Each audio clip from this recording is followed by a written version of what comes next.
Hey everyone, in this full guide, I'll show you how to make YouTube intros in After Effects in 2026. So whether you create gaming videos, cinematic edits, vlogs, tech reviews, tutorials, or business content, yeah, a professional intro can make your channel look much more polished and memorable. First, open Adobe After Effects and create a new composition using your preferred resolution, frame rate, and duration.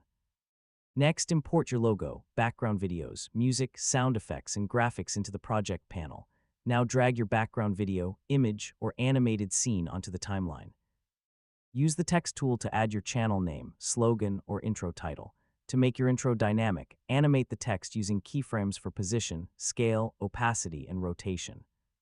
For YouTube videos, shorter intros usually work better, so try keeping your intro around 5 to 10 seconds long.